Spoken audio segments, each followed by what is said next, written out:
परिचय। पिताजी, मैं इस दिक्सूचक यंत्र को देख रहा हूं जो कि आपने मुझे जन्मदिन पर दिलवाया था। यह बहुत अच्छा यंत्र है, लेकिन इसमें कुछ हुआ था और मैं समझ नहीं पा रहा हूं कि वो क्यों हुआ। क्या आप मेरी सहायता कर सकते हैं पिताजी? हाँ राजीव, मुझे ठीक ठीक बताओ क्या हुआ था। मैं इस दिक्सूचक यंत्र को अपने मित्र के घर ले गया था। वे अपने घर में विद्युत का कुछ काम करवा रहे थे। हम एक खुले तार के अत्यंत निकट दिक्सूचक यंत्र से खेल रहे थे। अचानक दिक्सूचक यंत्र की सुई अकारण ही विक्षेपित हो गई। जब हम तार से दूर हटे, यह अपने पहले वाले स्थान पर आ गई। ऐसा क्यों हुआ? ऐसा इसलिए हुआ क्योंकि विद्युत धारा चुंबक की भांति कार्य करती है और विद्युत प्रभाव उत्पन्न करती है। बच्चों, इस पाठ में हम चुंबकीय क्षेत्रों, विद्युत चुंबकीय क्षेत्रों, विद्युत मोटरों तथा विद्युत जनित्रों के बारे में जानेंगे। उद्देश्य। इस पाठ के अंत में आप निम्न करने में सक्षम हो जाएंगे: चुंबकीय क्षेत्रों एवं क्षेत्र रेखाओं को पहचानना, किसी चुंबकीय क्षेत्र में विद्युत धारावाही चालक पर बल का वर्णन करना, विद्युत मोटर की व्याख्या करना, विद्युत चुंबकीय प्रेरण की व्याख्या करना, विद्युत चुंबकीय जनित्र का वर्णन करना, घरेलू विद्युत परिपथ को समझना। चुंबकीय क्षेत्रों एवं क्षेत्र रेखाओं का सिंहावलोकन। कोई चुंबकीय क्षेत्र किसी विद्युत धारा तथा चुंबकीय सामग्री के चुंबकीय प्रभाव द्वारा उत्पन्न होता है। हमारे अपने ग्रह पृथ्वी का स्वयं का चुंबकीय क्षेत्र है, जो कि नौ संचालन के दौरान एक महत्वपूर्ण घटक होता है। चुंबकीय क्षेत्र का प्रयोग अनेक विद्युत उपकरणों जैसे ट्रांसफार्मर आदि में भी किया जाता है। चुंबकीय क्षेत्र रेखाओं की तुलना स्थिरांक उच्चत्व रेखाओं से ही की जा सकती है, जो कि मानचित्र पर देखी जा सकती हैं। चुंबकीय क्षेत्र रेखाएं चुंबकत्व की साधारण परिकल्पनाओं की सरल व्याख्या करने में सहायक होती हैं। इन्हें किसी सतह के माध्यम से क्षेत्र रेखाओं की संख्या के रूप में परिभाषित किया जा सकता है। इन्हें सरलता से किसी गणितीय संरूप में रूपांतरित किया जा सकता है। चुंबकीय क्षेत्र रेखाएं दृष्टिगत रूप से उत्तर ध्रुवीय प्रकाश में प्रदर्शित होती हैं, जहां पृथ्वी के चुंबकीय क्षेत्र की दिशा के साथ साथ देखी जा सकने वाली चमकीली रेखाएं उत्पन्न होती हैं।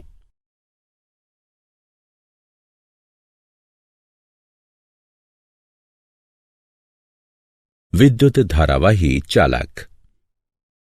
किसी धातु चालक में होकर गुजरने वाली विद्युत धारा अपने इर्द गिर्द चुंबकीय क्षेत्र उत्पन्न करती है।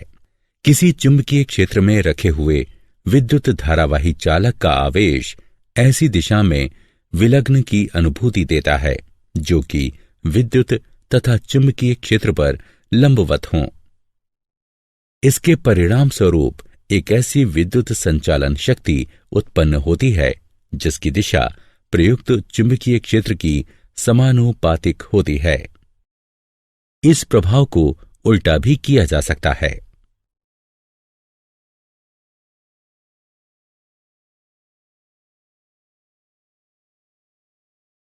चुंबकीय क्षेत्र सीधे चालक से होने वाला विद्युत प्रवाह।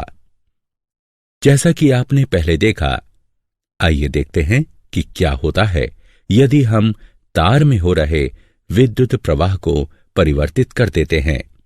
दिक्सूचक यंत्र पर पड़ने वाला प्रभाव भी अलग अलग होता है। तो यदि आप विद्युत प्रवाह में वृद्धि करते हैं तो दिक्सूचक यंत्र की सुई के विक्षेपण में भी वृद्धि हो जाएगी। इससे हमें पता चलता है कि किसी दिए गए बिंदु पर उत्पन्न हुआ चुंबकीय क्षेत्र का परिमाण तार में प्रवाहित विद्युत धारा में वृद्धि होने पर बढ़ जाएगा।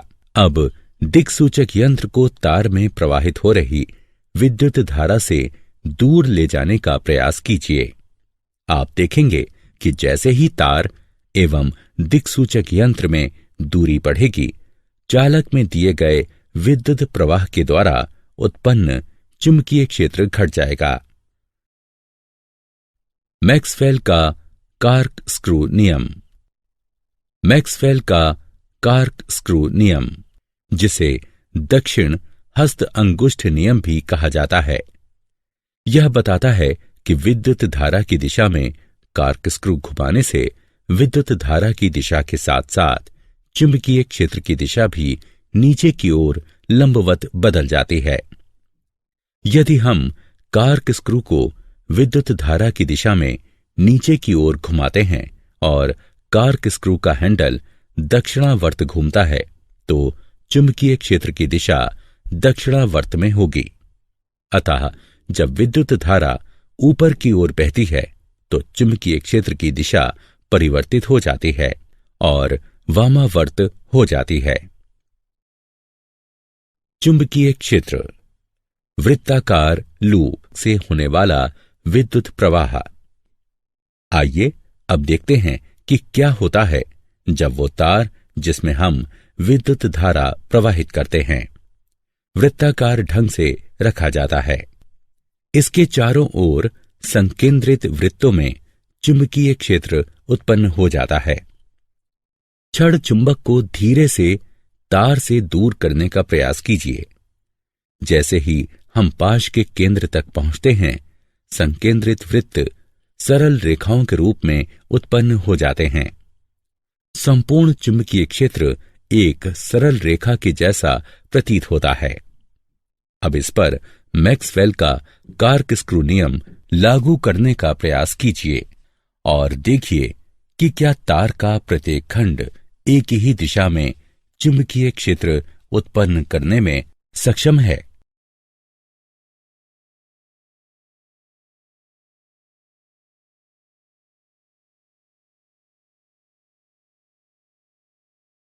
चुंबकीय क्षेत्र, परिनालिका में विद्युत प्रवाह। परिनालिका एक विद्युत धारावाही तार है जो कि एक बेलनाकार आकृति में एक दूसरे से अधिकाधिक सटे हुए घुमावों के साथ लिपटा रहता है। यह छड़ चुंबक के समान होती है। हर परिनालिका में एक उत्तर ध्रुव तथा एक दक्षिण ध्रुव होता है। किसी परिनालिका के भीतर उपस्थित चुंबकीय क्षेत्र रेखाएं सरल रेखाएं होती हैं और ये इंगित करती हैं कि किसी परिनालिका में सभी बिंदुओं पर चुंबकीय क्षेत्र समान होता है। परिनालिका का यह शक्तिशाली चुंबकीय क्षेत्र चुंबकीय सामग्री को आकर्षित करता है। इस प्रकार का चुंबक विद्युत चुंबक कहलाता है। विद्युत धारावाही चालक का बल। हम देख चुके हैं कि किसी चालक से होकर बहने वाली विद्युत धारा चुंबकीय क्षेत्र निर्मित करती है। इस प्रकार निर्मित चुंबकीय क्षेत्र चालक के निकट रखे गए छड़ चुंबक पर बल लगाता है। फ्रांसीसी वैज्ञानिक आंद्रे मैरी एम्पियर ने यह पता लगाया कि छड़ चुंबक भी चालक पर विपरीत एवं समान बल लगाती है। फ्लेमिंग का वाम हस्त नियम। फ्लेमिंग का वाम हस्त नियम 3 दिशाओं का प्रतिनिधित्व करने वाला स्मारक है। आपको अपने बाएं हाथ के अंगूठे, तर्जनी और मध्यमा को फैलाना है। हर उंगली अलग दिशा की ओर संकेत करती है। तर्जनी चुंबकीय क्षेत्र की दिशा में संकेत करती है। मध्यमा विद्युत धारा की दिशा में संकेत करती है। अंगूठा गति की दिशा में संकेत करता है। इसे फ्लेमिंग का वाम हस्त नियम कहते हैं। उदाहरणों में वूफर, सबवूफर, विद्युत प्रवर्तक आदि सम्मिलित हैं।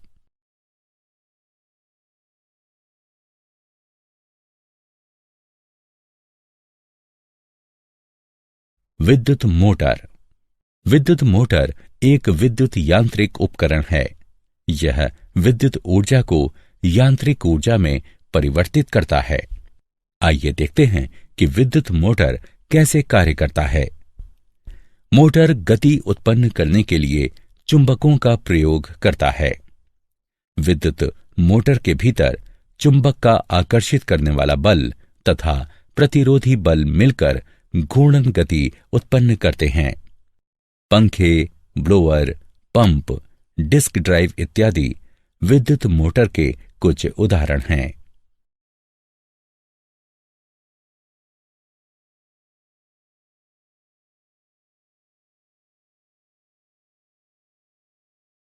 वैद्युत चुंबकीय प्रेरण।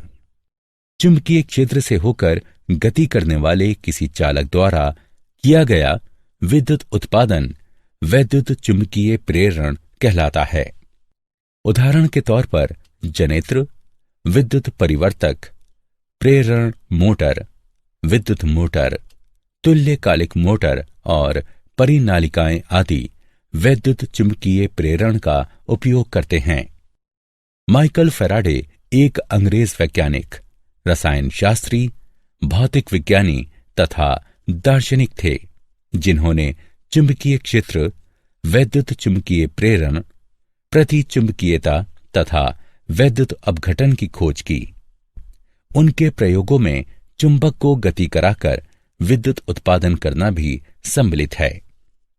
आइए अब तारों की एक कुंडली के भीतर एवं बाहर एक छड़ चुंबक लगाने का प्रयास करें। आप देखेंगे कि तार विद्युत उत्पादित करने लगते हैं। इसे वैद्युत चुंबकीय प्रेरण कहते हैं। विद्युत जनित्र। विद्युत जनित्र यांत्रिक ऊर्जा को विद्युत ऊर्जा में परिवर्तित करता है। यह विद्युत आवेश को एक बाह्य विद्युत परिपथ के द्वारा बहने के लिए बाध्य करता है। इसके उदाहरणों में जल पंप सम्मिलित है, जो जल को बहाता है पर जल उत्पन्न नहीं करता। विद्युत जनित्रों का परिचालन वैद्युत चुंबकीय प्रेरण पर आधारित होता है, अर्थात जब भी कोई चालक चुंबकीय क्षेत्र में जाता है, एक विद्युत प्रवाह उस चालक में प्रवृत्त हो जाता है।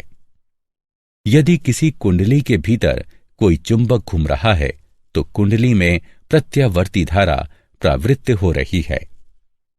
समान समय अंतरालों के पश्चात प्रत्यावर्ती धारा दिशा बदल लेती है। दूसरे प्रकार की धारा दिष्ट धारा कहलाती है, जो कि समय के साथ दिशा नहीं बदलती।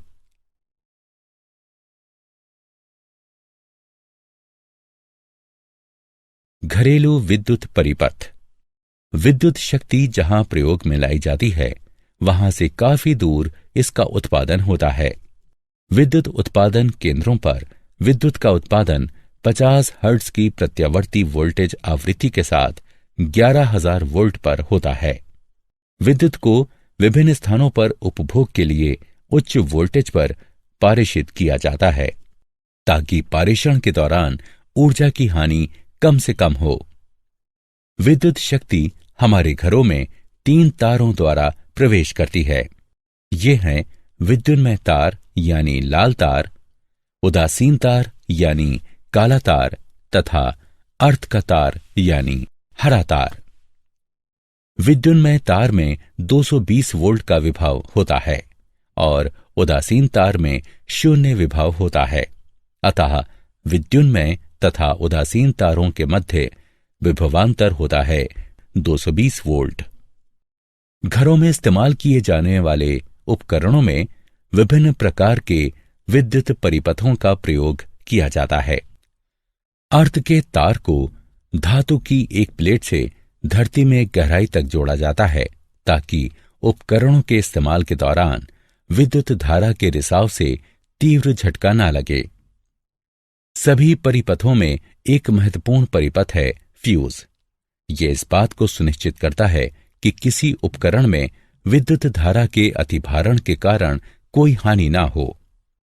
अतिभारण तब होता है जब विद्युन्मय तार तथा उदासीन तार परस्पर संपर्क में आते हैं या वोल्टेज की आपूर्ति में वृद्धि हो जाए।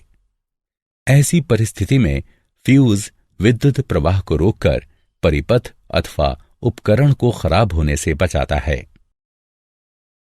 क्या आप जानते हैं, छड़ चुंबक के क्षेत्र के विपरीत धरती का चुंबकीय क्षेत्र समय के साथ परिवर्तित हो जाता है, क्योंकि यह धरती के बाह्य भाग पर ढली हुई लौह मिश्र धातुओं के चालन के कारण बना होता है।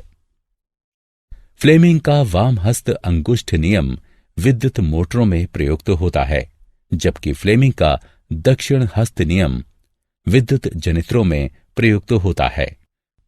मोटरों एवं जनित्रों में पृथक पृथक हाथों का प्रयोग किया जाना चाहिए, क्योंकि मोटरों एवं जनित्रों के कारण और प्रभाव में अंतर होता है। सारांश। आइए हमने जो कुछ सीखा है उसे संक्षेप में दोहराएं।